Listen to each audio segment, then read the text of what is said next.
परमेश्वर का अति पवित्र नाम का महिमा हो। വചനത്തിന് മുൻപാകെ വീണ്ടും ആളുകൾ കർത്താവ് അവസരത്തിനായി സ്തോത്രം. प्रभु का धन्यवाद हो, उन्होंने फिर से हमें वचन की उपस्थिति में आने के लिए मौका दिया। എബ്രായ ലേഖനം 4-ാം അധ്യായം അതിന്റെ 1-ാം വാക്യത്തിൽ इब्रानियों को पुस्तक अध्याय 4 उसका 1 में इस तरह पढ़ते हैं, इसलिए जबकि उसके विश्राम में प्रवेश करने की प्रतिज्ञा अब तक है तो हमें डरना चाहिए, ऐसा न हो कि तुम में से कोई जन उससे वंचित रह जाए। ഒരു വിശ്വാസി ആയതിനു ശേഷം പിന്നെ അവനോട് നിങ്ങൾ ഭയപ്പെടണമെന്നും നിങ്ങൾക്ക് ആർക്കെങ്കിലും അത് ലഭിക്കാതെ പോയി എന്ന് വരാതിരിക്കാൻ ഇടയാകുന്നു എന്നൊക്കെ നമ്മൾ വായിക്കുന്നത് നമ്മൾ ആത്മാർത്ഥമായി അതിന്റെ അർത്ഥം ഒന്ന് മനസ്സിലാക്കണം. तो एक विश्वासी हो जाने की वजह से, क्योंकि हमारा नया जन्म हो चुका है, उद्धार पा चुका है, उसके बाद अगर इस रीति से अगर हमको वचन पढ़ना पड़ रहा है कि अभी एक विश्राम बाकी है, इसलिए डरो कि तुम लोग भी उस विश्राम में ना पहुंच पाओगे या पहुंचना है करके, तो उसके लिए ऐसा अवस्था पर हमें उसका आत्मिक अर्थ जानना बहुत जरूरी है। ഇവിടെ വിശ്വാസിയുടെ വിശ്രമമെന്നല്ല അവിടെ പറയുന്നത്. यहाँ पर विश्वासियों का विश्राम के बारे में नहीं कहा है, അവന്റെ വിശ്രമം, അവന്റെ സ്വസ്ഥത, उनका विश्राम के बारे में कहा है। അവൻ ദൈവത്തിന് വിശ്രമം ആവശ്യമാണോ? तो वो वाक्य फिर से पढ़ना, उसके विश्राम। तो क्या वो परमेश्वर के बारे में बोला है, तो परमेश्वर को विश्राम जरूरत है क्या? या ദൈവം എന്ന് പറഞ്ഞാൽ ആരാണ്? क्योंकि परमेश्वर कौन है? ഒരു കാര്യവും ആവശ്യമില്ലാത്തവരാണ്. परमेश्वर एक ऐसा व्यक्ति है, एक ऐसा महान जीव है जिनको कोई भी चीज का जरूरत नहीं है। അവന് സമാധാനം അവന് ആവശ്യമില്ല, उनको शांति का जरूरत नहीं है, അവനിൽ തന്നെയുണ്ട്. क्योंकि उनमें ही शांति है, അവൻ സമാധാനം കൊടുക്കുന്നവനാണ്, और वो शांति देने वाला है।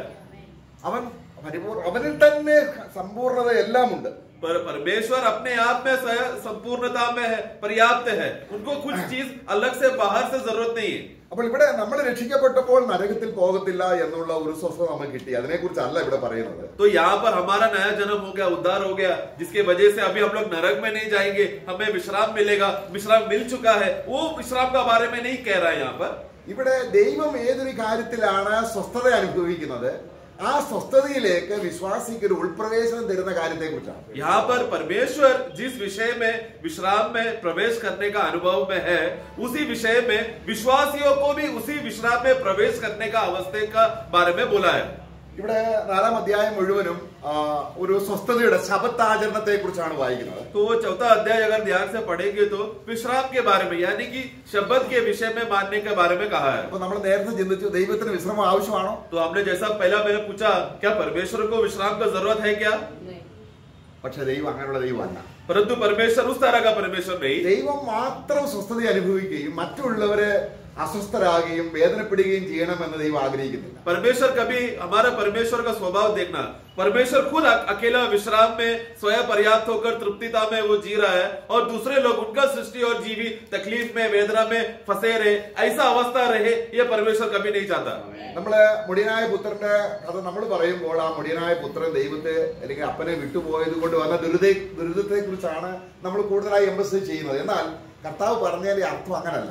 മകൻ നഷ്ടമായതിൽ സ്വസ്ഥതയില്ലാതെ കഴിയുന്ന, മകൻ തിരിച്ചു വരാൻ ആഗ്രഹിക്കുന്ന, തന്റെ മകന്റെ വരവിൽ ദുഃഖിക്കുന്ന ഒരു പിതാവിന്റെ ചിത്രമാണ് അവിടെ കർത്താവ് വെളിപ്പെടുത്തുന്നത്. हम लोग जब उड़ाव पुत्र के बारे में जब वो कहानी को जब हम पढ़ते समय में हम लोग हमेशा कौन सा बात पर ज्यादा हम लोग मन लगा कर या ज्यादा ध्यान करते, देखा वो बेटे ने क्या किया, पिता से अपना जायदाद ले लिया, अपना हिस्सा लेकर चला गया, और पिता से वो दूर हो गए, तो फिर उसके ऊपर बहुत बड़ा दुर्दशा आया, आपत्ति आया, विपत्ति है, ये सब हम वो बारे में सोचते हैं। परंतु यीशु उसके बारे में नहीं कह रहा था। यीशु क्या कह रहा था, एक पिता वहां पर अपना बेटे का इंतजार कर रहा है। जिस दिन से वो बेटा घर छोड़कर चला गया, उस दिन से पिता में विश्राम नहीं, पिता शांति नहीं, बल्कि एक बहुत बड़ा दुखी अवस्था में मेरा बेटा कब वापस आएगा, वो बात का दिन का इंतजार कर रहा है पिता।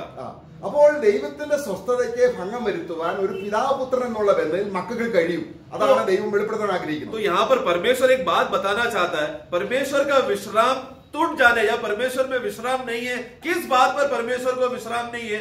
जब एक पिता और बेटे का रिश्ता का विषय में आते समय में, एक बेटा और पिता का रिश्ते में दरार आता है, तो पिता क्या हो गया, अशांत है, उनमें विश्राम नहीं, उस अर्थ में कहा गया है। നമ്മളൊരു പാപം ചെയ്തു, हमने एक पाप किया, ദൈവത്തിന് സന്തോഷമുള്ള കാര്യമാണോ? क्या परमेश्वर को आनंद मिलने वाली बात है क्या? हो परमेश्वर उसमें खुश है क्या? നമ്മൾ സന്തോഷത്തിന് വേണ്ടിയാ പാപം ചെയ്യുന്നത്. हमने तो हमारा खुशी के लिए, हमारा आनंद के लिए पाप किया, പക്ഷെ ദൈവത്തിന് എന്ത് സംഭവിക്കുന്നു? परंतु वो हमने जो खुशी करके जो गलती किया, परमेश्वर को हमारा वो गलती का क्या हो गया? उनको दुख है. ഇങ്ങനെയുള്ള ഒരു പിതൃത്വത്തെ കുറിച്ച് യേശു ക്രിസ്തു നമുക്ക് മനസ്സിലാക്കി തരികയാണ്. इस तरह का एक पिता का रिश्ता जो हमारे साथ है, एक पितृत्व का रिश्ता के बारे में प्रभु यीशु मसीह हमको बता रहा है. അപ്പോൾ ദൈവത്തിന് ഇപ്പോൾ तो अभी परमेश्वर को अभी ഒരു വിശ്വാസി പാപം ചെയ്താലും एक विश्वासी पाप करे तो भी അവൻ ദൈവത്തിന്റെ സ്വസ്ഥത നഷ്ടപ്പെടാതിരിക്കാനുള്ള ഒരു ക്രമീകരണം ദൈവത്തിനുണ്ട്. हमें परमेश्वर के उपस्थिति में परमेश्वर का विश्राम भंग ना हो, टूट ना जाए, उसका सुविधा पहले से ही परमेश्वर की उपस्थिति में है. അത് നമ്മൾ മനസ്സിലാക്കണം. पहला वो बात हमें समझना है. അതുകൊണ്ടാണ് നമ്മളിവിടെ നമ്മൾ വായിക്കുന്നുണ്ട്, ദൈവം തന്റെ പ്രവൃത്തിയിൽ നിന്ന് അതിന്റെ നമ്മൾ വായിക്കുമ്പോൾ 10ാം വാക്യം, उसका 10 में पढ़ना. ദൈവത്തിന്റെ ജനത്തിന് परमेश्वर अपने लोगों के लिए ഒരു ശബത്ത് എന്ന് പറഞ്ഞ അർത്ഥമാണ് നമ്മൾ ഈ 4ാം അധ്യായത്തിൽ വന്ന സ്വസ്ഥത. वो 9 पढ़ना. जान लो कि परमेश्वर के लोगों के लिए हाँ। सबका विश्राम बाकी है. हाँ, शब्द का विश्राम, यानी कि जो पहला वाक्य में हमने जो विश्राम पढ़ा, वही विश्राम के बारे में कह रहा है. അപ്പൊ ദൈവത്തിന്റെ സ്വസ്ഥതയിലേക്കാണ് നമ്മൾ പ്രവേശിക്കുന്നത്. यानी വിശ്വാസം. तो वो किसका विश्राम है? परमेश्वर का विश्राम के बारे में. तो प्रभु का लोग क्या करना चाहिए? वो प्रभु के विश्राम में प्रवेश करना चाहिए. അപ്പോൾ ഇവിടെ നമ്മൾ ഒരിക്കലും അധ്വാനിച്ച് ദൈവത്തെ സ്വസ്ഥപ്പെടുത്താൻ കഴിയത്തില്ല. तो हम लोग कभी भी, हम लोग मेहनत करके, हम लोग कुछ कार्य करके परमेश्वर को विश्राम नहीं करा सकता. നമ്മൾ എന്ത് പ്രവർത്തിക്കുന്നോ അത് ദൈവത്തിന്റെ സമാധാനത്തെ കെടുത്തി കളയും. क्योंकि हम लोग जो भी कार्य करता है वो क्या करेगा? परमेश्वर का शांति को बुझा देगा. इस तरह का कार्य ही हम कर सकते हैं. നമുക്ക് വചനത്തിൽ എപ്പോഴും നമ്മൾ വായിക്കുന്ന ഒരു കാര്യമാണ്, वचन में हम लोग हमेशा पढ़ते हैं एक वाक्य को, കാരണം ആഹാരം, भोजन, അല്ലെങ്കിൽ എന്റെ മാംസം സാക്ഷാൽ ഭക്ഷണവും എന്റെ രക്തം സാക്ഷാൽ പാനീയവുമാണ്. मेरा शरीर वास्तव में भोजन है और मेरा लहू वास्तव में पानी है, पीने के लिए है. ഭക്ഷണം എന്തിനാണ്? भोजन किस बात को दिखाता है? നമുക്ക് തൃപ്തി തരാൻ വേണ്ടിയാണ്. हमें एक तृप्त देने के लिए है. ഓക്കെ, ദൈവത്തിന് ഭക്ഷണം ആവശ്യമാണോ? परमेश्वर को भोजन का जरूरत है क्या? ആവശ്യമാണോ? जरूरत है क्या? नहीं. എന്നാൽ നമ്മുടെ ദൈവം ആ ഭക്ഷണം ആവശ്യമുള്ള ദൈവം. परंतु हमारा परमेश्वर भोजन को आवश्यकता रखने वाला एक परमेश्वर है. നമുക്ക് നമ്മുടെ കാര്യത്തിന്റെ ആ സമാപ്തിയിലേക്ക് വരുമ്പോൾ, जब हमारा काम का अंत में, നമ്മൾ ഈ വചനം പഠിക്കുന്നതിന്റെ अच्छा अभी हम लोग जब ये इस आज का एक क्लास का जब अंत में हम पहुंचेंगे, ഈ കാര്യം മനസ്സിലാകും എന്നാണ് ഞാൻ വിശ്വസിക്കുന്നത്. तब मैं विश्वास करता हूँ कि मैं जो बोलना चाहता हूँ, जिस उद्देश्य से मैं बोलना चाहता हूँ, आप लोग बात को समझेंगे. അപ്പോൾ ഏദൻ തോട്ടത്തിൽ മനുഷ്യൻ പാപം ചെയ്തപ്പോൾ ദൈവത്തിന്റെ സ്വസ്ഥതയ്ക്ക് ഭംഗം വന്നു. तो जब ईदन वाटिका में आदम मनुष्य ने जब पाप किया, उस समय में परमेश्वर का विश्राम टूट गया. എന്നാൽ ക്രിസ്തു മനുഷ്യനായി വന്നത് എന്തിനു വേണ്ടിയാണ്? परंतु यीशु मसीह जो परमेश्वर है, मनुष्य बनकर क्यों आया?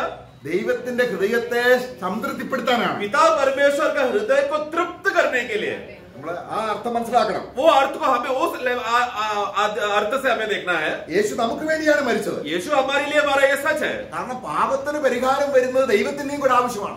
परंतु पाप का हल निकलना जितना हमारा आवश्यकता है, उतना जरूरत परमेश्वर का भी है. ദൈവത്തിന് തൃപ്തി വരുത്തുവാൻ, ദൈവത്തിന്റെ അസമാധാനത്തെ സമാധാനത്തിലേക്ക് കൊണ്ടുവരുവാൻ യാഗങ്ങൾ ദൈവം പഴയ നിയമത്തിലാക്കി. परमेश्वर का विश्रामता का अवस्था में आने के लिए, परमेश्वर खुद शांति का अनुभव में अवस्था में आने के लिए परमेश्वर ने बलिदान का तत्व को प्रभु परमेश्वर ने लाया. നമ്മള് എസ്കേൽ പ്രവചനം 44ാം അധ്യായത്തിൽ एजेकिएल का पुस्तक 44 में ദൈവം ഒരു കാര്യം അവിടെ പറയുന്നുണ്ട്. 44 में वहां पर एक वाक्य में हम देखते हैं, അവിടെ ദൈവീയ ആരാധനയോടുള്ള ബന്ധത്തിൽ वहां पर परमेश्वर का आराधना के संबंध में ദൈവത്തിന്റെ ക്രമം നഷ്ടപ്പെടുത്തി കളഞ്ഞ ആ ഒരു അവസ്ഥയെ കുറിച്ച് 44ാം അധ്യായം അതിന്റെ 7ാം വാക്യത്തിൽ മ്ലേച്ഛത എന്ന് ദൈവം പറയുന്നതിനെ കുറിച്ച് പറയുന്നുണ്ട്. 44 का 7. जब तुम मेरा भोजन हाँ। अर्थात चर्बी और लहू चढ़ाते थे, हाँ। तब तुम बिराने लोगों को ഓക്കെ, ഇവിടെ എന്റെ ആഹാരം എന്നുള്ള ബൈബിളിലുണ്ടോ? वहां पर मेरा भोजन करके शब्द आया. എന്താണ് ദൈവത്തിന്റെ ഭോജനം? परमेश्वर का भोजन क्या है? हाँ, हाँ, चर्बी और लहू. हाँ, ये तो मतलब परमेश्वर का भोजन है करके लिखा है ना. എന്താ അതിന്റെ അർത്ഥം? उसका अर्थ क्या है? ദൈവത്തെ തൃപ്തിപ്പെടുത്തുവാൻ, मतलब परमेश्वर, ये भोजन यानी कि परमेश्वर को तृप्तता का अनुभव में आने के लिए. യേശു അതാണ് നമ്മളെ കർത്താവ് പറഞ്ഞത്, എന്റെ മാംസം, इसलिए प्रभु कहता है कि जो मेरा मांस खाएगा, ട്രൂ ഫുഡ്, ശരിയായ ഭക്ഷണമാണ്. वो एक सच्चा भोजन है. ആർക്കാണ്? किसके लिए? ദൈവത്തിന്. परमेश्वर के लिए. അത് തന്നെ ആയിരിക്കണം നമുക്കും. वही भोजन हमारे लिए भी होना चाहिए. ദൈവത്തെ തൃപ്തിപ്പെടുത്തിയ യേശു यानी कि जो ये यीशु जिसने पिता परमेश्वर को तृप्त किया, എന്നെ തൃപ്തിപ്പെടുത്തുന്നില്ലെങ്കിൽ अगर वो यीशु वही जो पिता को तृप्त किया अगर मुझे तृप्त नहीं कर रहा है ഞാൻ ദൈവത്തിന്റെ സ്വസ്ഥതയിലേക്ക് എങ്ങനെ പ്രവേശിക്കും? तो फिर मैं परमेश्वर का विश्राम में कैसा प्रवेश कर पाऊंगा? അവൻ പറയാണ് അപ്പോൾ इसलिए वहां कह रहा है, അപ്പോൾ പാപപരിഹാരത്തിന് इसलिए पाप का हल के लिए യേശു ക്രിസ്തുവിന്റെ രക്തവും മാംസവും ആവശ്യമാണ്. यीशु मसीह का जो लहू है और मांस है वो जरूरी है. ഇനിയും യേശു ക്രിസ്തുവിന്റെ ആഹാരം എന്താണ്? और अभी यीशु मसीह का भोजन क्या है? അവിടെ നമ്മള് पिता का इच्छा को पूरा करना. അല്ലേ? യോഹന്നാൻ 4 में पढ़ते हैं. അപ്പൊ നമുക്ക് മനസ്സിലാകുന്ന രീതിയിൽ അല്ല ഈ നമ്മുടെ മാനുഷിക രീതിയിൽ മാനുഷിക ബുദ്ധി ജഡബുദ്ധിക്ക് ഇത് മനസ്സിലാകത്തില്ല. तो इसलिए हम लोग जिस रीति से भोजन क्या है समझते हैं, प्यास क्या है, जो हम रीति से समझते हैं, प्रभु ऐसा बात नहीं करता क्योंकि ये मनुष्य बुद्धि के हिसाब से नहीं, ये आत्मिक बातें, आत्मिक रीति से समझने वाली बातें है. അപ്പോൾ ദൈവത്തിന്റെ സന്നിധിയിൽ इसलिए परमेश्वर की उपस्थिति में മഹാപുരോഹിതനായ നമ്മൾ ആ കാര്യമാണ് നമ്മൾ ചിന്തിക്കുന്നത്. यहाँ पर हम वही बात को देख रहे हैं जो महायाजक ने നമ്മൾ അവിടെ കർത്താവ് ഈ ഭക്ഷണത്തിന്റെ കാര്യം പറയുമ്പോൾ ഇവിടെ കർത്താവ് യോഹന്നാന്റെ സുവിശേഷം അതിന്റെ 6-ാം അധ്യായത്തിൽ പറയുന്നുണ്ട്. യോഹन्ना 6 में सुसमाचार യോഹन्ना का 6 में वहां पर भोजन के बारे में प्रभु एक बात कहता है. ആ ഒരു വാക്യം കൂടെ നമ്മൾ 6-ാം അധ്യായം एजेकिएल में उंगली रखकर യോഹन्ना 6 में അതിന്റെ 33-ാം വാക്യം उसका 33 ദൈവത്തിന്റെ അപ്പമോ 33 उसका 33 में परमेश्वर का भोजन. അതെന്താണ്? ദൈവത്തിന്റെ അപ്പം ആരാണ്? परमेश्वर का भोजन कौन है? യേശു ക്രിസ്തു यीशु मसीह है. എന്ന് പറഞ്ഞ അർത്ഥം എന്താണ് പ്രിയമുള്ളവരെ? उसका मतलब क्या है?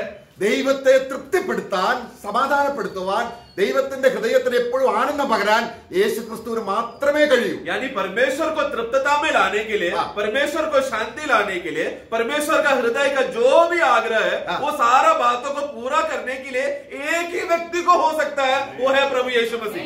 അപ്പൊ യേശു പ്രവർത്തിച്ച് അവസാനിച്ചു. കാരണം താൻ ഇപ്പോൾ എന്ത് ചെയ്തു? इसलिए यीशु ने क्या किया? उन्होंने कुछ क्रिया करके वो क्रिया को अंत करके परमेश्वर का हृदय को तृप्त किया. ആ വിശ്രമത്തിലേക്ക് उस विश्राम में നിങ്ങൾ പ്രവേശിക്കണം. हम भी प्रवेश करें. मैं എന്താണ്? मैं അപ്പൊ നമ്മള് യേശു ക്രിസ്തുവിന് ഒരുപാട് പേരുകളുണ്ട്. यीशु मसीह को बहुत सा नाम है. എന്ന് പറഞ്ഞാൽ നമുക്ക് ഒറ്റ നിമിഷത്തിൽ തന്നെ അവന്റെ പേര് അനവധിയായിട്ട് പറയാൻ കഴിയും. हम लोग चेत उनका बहुत से नाम, एक ही क्षण में बहुत सा नाम को हम पुकार सकते हैं. യേശു എന്നൊരു നാമമുണ്ട്. यीशु करके एक नाम है. കർത്താവ് നാമമുണ്ട്. प्रभु करके एक नाम है. കർത്താവ് നാമമുണ്ട്. प्रभुओं का प्रभु करके नाम है. രാജാവ് നാമമുണ്ട്. राजा करके नाम है. രാജാവ് നാമമുണ്ട്. राजाओं का राजा करके नाम है. വചനം എന്ന നാമമുണ്ട്. वचन करके नाम है. അത്ഭുത മന്ത്രി, अद्भुत मंत्री करके नाम है. എത്ര നാമമുണ്ട്? कितना नाम है? बहुत है. ഓരോ നാമത്തിനും അതിന്റേതായ പ്രത്യേകതയുണ്ട്. परंतु एक एक नाम में उसमें एक एक विशेषताएं हैं. യേശു ക്രിസ്തുവിനെ കർത്താവായ യേശു എന്ന നാമത്തിൽ മാത്രം ഒതുക്കി തീർക്കുന്നത് ദൈവത്തിന് വളരെ ദുഃഖമാണ്. परंतु जब हम लोग ये यीशु को सिर्फ प्रभु यीशु बोलकर या वही प्रभु यीशु ही है करके सिर्फ वही बात पर अगर समझकर हम यीशु को अगर सीमा करेंगे तो पिता परमेश्वर को दुख होगा. അതുകൊണ്ടൊരു വിശ്വാസി, इसलिए एक विश्वासी ദൈവം സന്തോഷിക്കുന്ന അവന്റെ നാമത്തെ കുറിച്ചുള്ള എല്ലാ വിശേഷതകളിലേക്കും നമ്മളെ കൊണ്ടെത്തിക്കുവാൻ ആത്മാവ് ആഗ്രഹിക്കുന്നു. परमेश्वर जिस नाम से यीशु मसीह को विषय में सोचते समय में जिन जिन नामों से परमेश्वर जब सोचकर परमेश्वर खुश होता है, उसी खुशी में हम भी आने के लिए पवित्र आत्मा यत्न कर रहा है, कार्य कर रहा है. ഏത് നാമം? യേശു ക്രിസ്തുവിനെ കുറിച്ചുള്ള ഏത് നാമത്തിലാണ് പിതാവിന് സന്തോഷമില്ലാത്തത്? अभी यीशु मसीह का ऐसा कौन सा नाम है जिसपे वो नाम लेगा तो पिता परमेश्वर को खुश नहीं होगा? कौन सा नाम? ऐसा कोई नाम है क्या? सब नाम में तृप्तता है. അപ്പം ദൈവത്തിന് ഏതെല്ലാം നാമം അറിയാം? इसलिए अभी परमेश्वर को कौन सा नाम मालूम है? ഏതെല്ലാം നാമങ്ങൾ യേശു ക്രിസ്തുവിന് ദൈവം കൊടുത്തിട്ടുണ്ട്? ऐसा कौन सा नाम पिता परमेश्वर ने यीशु को दिया है? നമുക്കൊരു നാമം അറിയുന്നുള്ളൂ. हमको तो एक ही नाम मालूम है ना. എന്താണ്? वो कौन सा है? കർത്താവ് യേശു. प्रभु यीशु मसीह. എല്ലാത്തിനും എവിടെയും എല്ലാത്തിനും ഉപയോഗിക്കണം നാമം. എന്നാൽ വേദപുസ്തകം അങ്ങനല്ല. ഓരോ കാര്യത്തോടുള്ള ബന്ധത്തിലും അവന്റെ നാമം ഉപയോഗിക്കാൻ പരിശുദ്ധാത്മാവിന് ജ്ഞാനം വേണം. हमें सब बातों के लिए कोई भी बात का जरूरत हो, एक नाम में हम लोग उनको सीमित करके वो नाम पुकार कर हम लोग करते हैं. परंतु परमेश्वर उस विषय में नहीं है. परमेश्वर देखते समय में प्रभु यीशु को एक एक बात के लिए, कार्य के लिए नाम दिया गया है. वो नाम का अर्थ को सही रीति से समझना हम चाहिए करके ये परमेश्वर पवित्र आत्मा का चाहत है. നമുക്ക് ഒരു വാക്യം വായിക്കാതെ നമ്മളെ വെളിപ്പാട് പുസ്തകം 19-ാം അധ്യായം, प्रकटीकरण का पुस्तक 19वां अध्याय, അവിടെ നമ്മൾ അതിന്റെ 12 മുതലുള്ള വാക്യങ്ങൾ വായിക്കുമ്പോൾ उसका 12 से जब हम पढ़ते हैं, रेवलेशन 19:12, उसकी आंखें आग की ज्वाला है और उसके सिर पर बहुत से राज मुकुट है. उस पर एक नाम लिखा है जिसे उसको छोड़ और कोई नहीं जानता. അപ്പൊ എന്താണ് ഇതിന്റെ അർത്ഥം? इसका अर्थ क्या है? വെളിപ്പെടാത്ത അനേക നാമങ്ങൾ ഇനിയുണ്ട്. मतलब अभी तक ऐसा बहुत से नाम भी है जो अभी तक प्रकट नहीं हुआ है, वचन में नहीं है. പക്ഷെ വെളിപ്പെട്ടതുപോലും നമുക്കറിയത്തില്ല. परंतु जितना नाम प्रकट हुआ है वो पूरा नाम भी हम नहीं जानते. കാരണം ഈ ഓരോ നാമത്തിലും നമുക്ക് സ്വസ്ഥതയുടെ കലവറകൾ ദൈവം ഒരുക്കി വെച്ചിരിക്കുകയാണ്. क्योंकि एक एक नाम में उसके अंदर एक विश्राम और एक शांति का एक भंडारता को रखा है उसमें. അവന്റെ നാമത്തെ അറിയുന്നവൻ, इसलिए जो उसका नाम को जानता है അവനെ ഞാൻ ഉയർത്തും. उसको मैं ऊंचा उठाऊंगा. നമുക്ക് അവിടെ ഉന്നതമായ പദവികൾ കിട്ടണമെങ്കിൽ अगर हमको वहां पर ऊंचा दर्जा और स्थान चाहिए तो स्वर्ग ഇവിടെ में ദൈവം അവനെ വെളിപ്പെടുത്തി കൊടുത്തിരിക്കുന്ന പരസ്യമായ വചനത്തിൽ വെളിപ്പെടുത്തിയിരിക്കുന്ന നാമങ്ങളെ കുറിച്ചുള്ള അർത്ഥം അറിയുമ്പോൾ സ്വസ്ഥതയിലേക്ക് ദൈവം വിളിക്കുകയാണ്. इसलिए आज हमें इस दुनिया में प्रभु यीशु को जब इस जगत पर भेजते समय में या फिर वचन में जहां पर भी यीशु के बारे में वर्णन किया, उस यीशु के बारे में जितना जितना नाम के बारे में प्रकाश हम सबको देने के लिए प्रभु का आग्रह है. അപ്പോൾ നമ്മൾ ദൈവത്തിന് അടുത്ത് വരുമ്പോൾ इसलिए जब हम प्रभु का निकट आते हैं, നമ്മൾ കർത്താവായ യേശുവെ എന്ന് നമ്മൾ ഇത് ഇനി നമ്മളെ യേശു ക്രിസ്തുവിന് കൊടുത്ത അനേക നാമം നമ്മൾ വേദപുസ്തകം വായിക്കുമ്പോൾ പ്രത്യേകം നോട്ട് ചെയ്ത് അവന്റെ നാമം മനസ്സിലാക്കാൻ ആഗ്രഹിക്കണം. इसलिए हमें जहां पर भी जब हम वचन पढ़ते समय में ये हम लोग ध्यान रखना, हम लोग क्योंकि बाइबल स्टूडेंट विद्यार्थी लोग हैं, हम लोग क्या करना, यीशु को जहां जहां पर कौन सा नाम दिया है उस बात को हम अच्छी तरह से जानकारी रखकर उसका एक समझ हमको होना जरूरी है. യേശു ക്രിസ്തുവിന് ആ നാമങ്ങളിൽ പരസ്യമായിട്ട് ആർക്കും ഉച്ചരിക്കാവുന്ന നാമമുണ്ട്. अभी यही यीशु को हमें व्यक्ति सबके सामने पुकारने के लिए भी अलग अलग नाम है. അതിന് ടൈറ്റിൽ നെയിംസ് എന്ന് പറയും. मतलब उनको शीर्षक नाम भी बोलते हैं. എന്നാൽ ആർക്കും ഉപയോഗിക്കാതെ വളരെ രഹസ്യ സ്വഭാവമുള്ള നാമമുണ്ട്. परंतु उसके अलावा ऐसा किधर भी ना बोलते हुए व्यक्तिगत रीति से हम लोग रहस्य में रहते समय में रहस्य में बुलाने के लिए भी प्रभु का एक नाम है. അങ്ങനെ രഹസ്യമുള്ള നാമം നമുക്ക് വെളിപ്പെട്ട് കിട്ടണമെങ്കിൽ उस तरह का रहस्य में प्रभु को क्या पुकारना चाहिए करके वो क्या है जानना है तो അത് നമുക്ക് അവരുമായിട്ട് നല്ല ബന്ധം ഉണ്ടാകും. उसके लिए हमें प्रभु के साथ एक गहरा रिश्ता, व्यक्तिगत रिश्ता होना चाहिए. നമുക്ക് നമ്മൾ ശൂന്യകാരത്തെ കാണുന്നുണ്ട്. हम लोग वो सुलमती को हम देखते हैं. ശൂന്യകാരത്തെ എപ്പോഴും യേശുവിനെ വിളിക്കുന്നത് എങ്ങനെയാണ്? सुलम की स्त्री वो प्रभु को कैसा अपना प्रभु को कैसा पुकारती थी? हे मेरे प्रिय, അല്ലെ? है ना? നമുക്ക് യേശുവിനെ അങ്ങനെ വിളിക്കാൻ പറ്റുമോ? हम लोग यीशु को ऐसा बुला सकते हैं क्या? നീ എന്റെ പ്രിയനാണെന്ന് പറയാറുണ്ടോ? आप मेरे प्रिय होकर के आपने कभी पुकारा है क्या? പറ്റുമോ? कर सकते हैं क्या? ചോദിക്കുക. പറ്റുമോ? വിളിച്ചിട്ടുണ്ടോ? जोर से बोलो. हाँ, कर सकते हैं. പക്ഷെ വിളിക്കാറുണ്ടോ? परंतु आप बुलाते हैं क्या? कर सकते हैं, परंतु किया है क्या? അത് വളരെ പേഴ്സണലായിട്ട് അഫക്ഷനിൽ വരുമ്പോഴാണ് परंतु वो हम जब प्रभु के साथ का एकदम गहरा रिश्ते में जब प्रवेश करते तब होता है. വളരെ അടുത്ത അവന്റെ സൗരഭ്യം അറിയുമ്പോഴാണ്. मतलब हम लोग जब एकदम उनका निकट रहकर उनका सुगंध को जब हमें सुनने होता है तब നിന്റെ നാമം പകർന്ന തൈലം പോലെയാണെന്നുള്ളത്.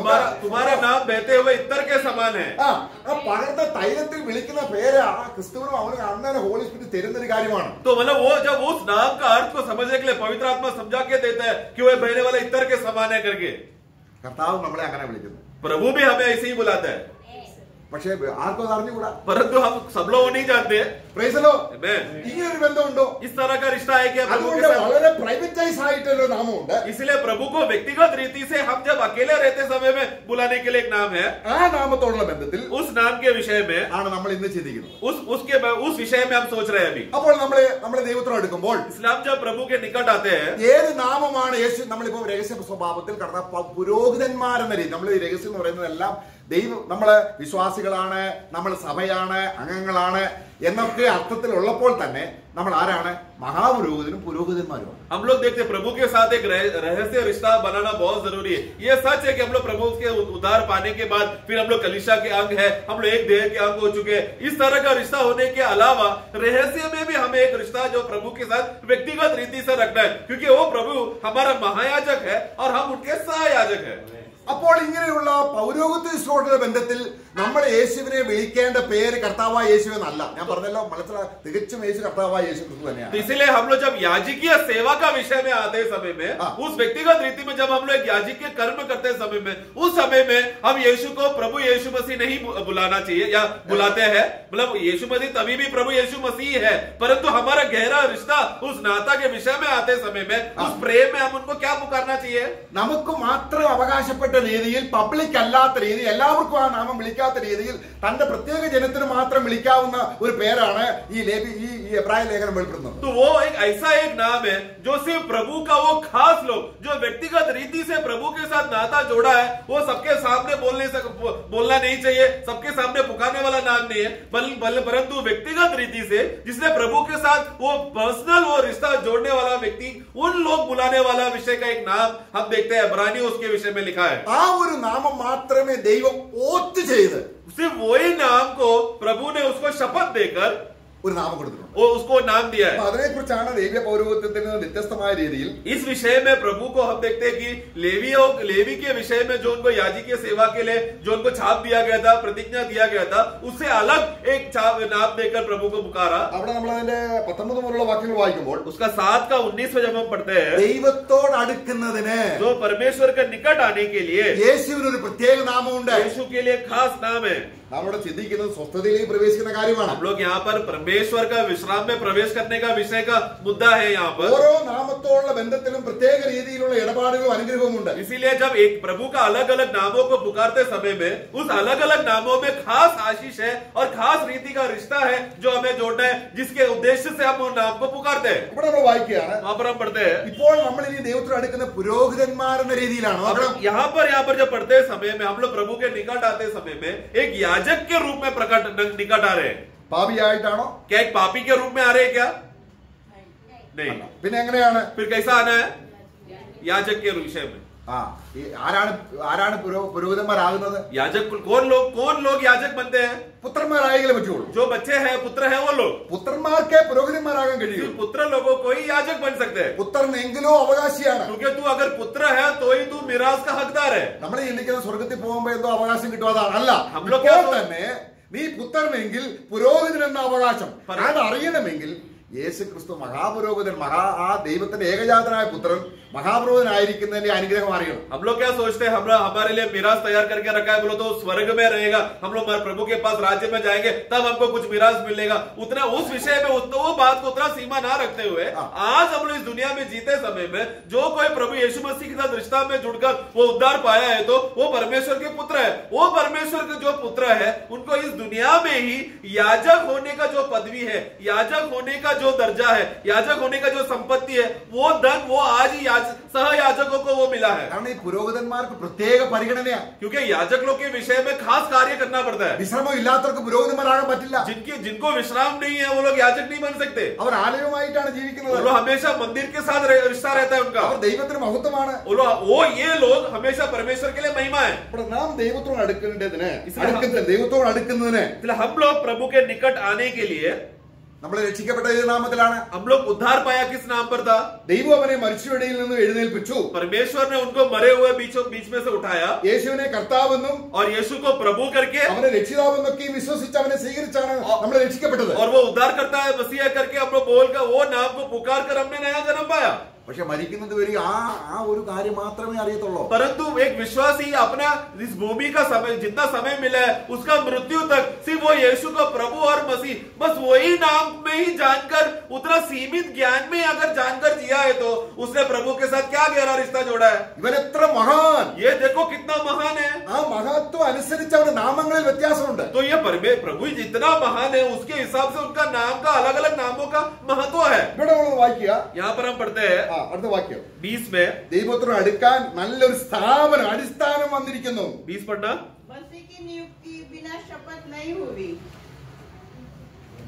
പഴയ നിയമത്തിലുള്ള കാര്യത്തിൽ കാരണം പുരോഹിതന്മാർ അടുക്കുമ്പോൾ ആ പുരോഹിതന്മാരാരും ഒരു ആണയോട് കൂടെ പുരോഹിതന്മാരാക്കപ്പെട്ടവരല്ല. ഇനിയും നമ്മളോ ഇവനോ आगे 21 वे तो बिना शपथ याजक ठहराए गए। हाँ। पर यह शपथ के साथ उसकी ओर से नियुक्त किया। देखो ये उसकी ओर से नियुक्त किया, मतलब पुराने नियम में वो लोग कोई भी शपथ के द्वारा नियुक्ति नहीं पाया था, परंतु ये यीशु मसीह कैसा हो गया? शपथ के द्वारा महायाजक का नियुक्ति मिला है। കാര്യം എന്താണ്? कारण क्या है? അന്ന് നമുക്ക് വേണ്ടി हमारे लिए യേശു ക്രിസ്തു ആർക്ക് വേണ്ടി? പുരോഹിതന്മാർക്ക് വേണ്ടി. यीशु मसीह यानी कि ये सहयाजक लोगों के लिए നമുക്ക് വേണ്ടി അവൻ ചെയ്യുന്ന കാര്യങ്ങളുടെ മേന്മ നമ്മൾ അറിയാത്തത് കൊണ്ടാണ് സ്വസ്ഥതയില്ലാത്തത്. मतलब प्रभु हमारे लिए क्या क्या कार्य कर रहा है, महायाजक रूपी होकर वो क्या क्या कार्य कर रहा है, ये बातें सहयाजक लोग सही रीति से नहीं जानने की वजह से हम लोग को परमेश्वर का विश्राम में प्रवेश करने नहीं हो पा रहा है। അപ്പോൾ യേശു ക്രിസ്തു ആരാണ്? इसलिए यीशु मसीह कौन है? പൂർണ്ണ സ്വസ്ഥതയുള്ളവനാണ്. ഉള്ളവനാണ്. वो पूर्ण और संपूर्ण विश्राम में रहने वाला व्यक्ति है. അവൻ ആരാണ്? वो कौन है? ദൈവത്തെ തൃപ്തിപ്പെടുത്തിയവനാണ്. परमेश्वर को तृप्त किया हुआ व्यक्ति है. അപ്പോൾ യേശുക്രിസ്തു ദൈവത്തിന്റെ സന്നിധിയിൽ इसलिए यीशु मसीह परमेश्वर के उपस्थिति में മഹാപുരോഹിതനായി നിൽക്കുമ്പോൾ महायाजक के पदवी में जब रहते समय में ആർക്ക് വേണ്ടി? किनके लिए? നമുക്ക് വേണ്ടി. हमारे लिए, यानी सहयाजकों के लिए. നാം ഈ മഹാപുരോഹിതന്റെ ശ്രേഷ്ഠത അറിയണം. हमें इसलिए इस महायाजक का श्रेष्ठता को जानना जरूरी है. നമ്മൾ 3-ാം അധ്യായത്തിൽ വായിക്കുന്ന അതാണ്. तीसरा अध्याय में हम पढ़ते हैं. നമ്മുടെ 3-ാം അധ്യായത്തിൽ നമ്മൾ സ്വർഗീയ വിളിക്കുക. കാരണം एक में स्वर्गीय बुलावट के लिए भागियों, स्वर्गीय बुलावट के भागीदारी लोग हैं हम. അങ്ങനെയാണെങ്കിൽ ऐसा है तो उस प्रेरित और महायाजक हाँ. यीशु पर जिसे हम अंगीकार करते हैं എന്ന് പറയുമ്പോൾ യേശു എന്നുള്ള ആ നാമത്തെ 33 വർഷത്തെ ആ കാര്യമാണ് സൂക്ഷിച്ചു നോക്കാനല്ല. तो मतलब क्या, जो यीशु को ध्यान देखो, मतलब क्या 33.5 साल जो मनुष्य बनकर आया, सीमित हुआ, उस सिर्फ वही यीशु को ध्यान करो, ऐसा नहीं है. അതും ആവശ്യമാണ്. പക്ഷെ നമുക്ക് വേണ്ടി അവൻ കഷ്ടപ്പെട്ട അതെ. എന്നാൽ ഈ യേശു നമുക്ക് വേണ്ടി മഹാപുരോഹിതനായിരിക്കുന്നു. परंतु मतलब वो यीशु जो हमारे लिए कष्ट हुआ, जो प्रेरित बनकर आया, सिर्फ उतना ही नहीं बल्कि उस कष्ट के द्वारा वो महिमा में पहुंचकर महायाजक भी बन गया. वो बात को भी देखना है. യേശുവിനെ എപ്പോഴും ക്രൂശിൽ മാത്രം കാണാതെ, मतलब यीशु को सिर्फ वो हमारे लिए क्रूस के लिए मरा, पाप के लिए मरा, उद्धार करने आया, सिर्फ उतने में सीमित ना रखते हुए, അത് അടിസ്ഥാനമാണ്. वो तो नींव बात है. അവിടെ നമ്മൾ പഴയ നിയമം നമ്മൾ വായിക്കുന്നുണ്ട്. ഇവിടെ ഈ പുസ്തകത്തിൽ ഒരുപാട് കാര്യങ്ങൾ നമ്മൾ വായിക്കുമ്പോൾ അവിടെ നമ്മൾ 6-ാം അധ്യായത്തിന് 1-ാം വാക്യം उसका 6 का 1 जब पढ़ते समय में നിർജീവ പ്രവൃത്തികളെ കുറിച്ചുള്ള മാനസാന്തരം. 6 का 1 पढ़ना. इसलिए आओ हम मसीह की शिक्षा की आरंभ की बातों को छोड़कर हाँ, मसीह के शिक्षा के आरंभ की बातों को छोड़कर, मतलब मसीह के शिक्षा के कुछ आरंभ की बातें भी है. അതായത് നിർജീവ പ്രവൃത്തികളെ और കുറിച്ചുള്ള आगे बढ़ना, आगे बढ़ना. हम सिद्धता की ओर आगे बढ़ते जाए हाँ. और मरे हुए कामों से मन ഓക്കെ അതെന്താണ്? और आगे बढ़ना. അല്ല, और परमेश्वर पर विश्वास करने नहीं, तुम्हारा നിർജീവ പ്രവൃത്തികളെ കൊണ്ടുള്ള കുറിച്ചുള്ള മാനസാന്തരം എന്ന് പറഞ്ഞാൽ हमारे എന്താണ്? मरे हुए कामों से मन फिरना, अगर कैसे അതെന്താണ് അർത്ഥം? मरे हुए कामों से मन फिरना, वो क्या है? എന്താണ് നമ്മൾ മനസ്സിലാക്കിയിരിക്കുന്നത്? उस बात को हमने क्या समझा है? എങ്ങനെ? उस हमको किस रीति से उस शब्द को कैसे हम समझते हैं? मरे हुए कामों से मन फिरना, शरीर के काम से। അല്ല, उसे उतना ही नहीं, उतना ही ഇതൊരു नहीं. യഹൂദ പശ്ചാത്തലം വേണം.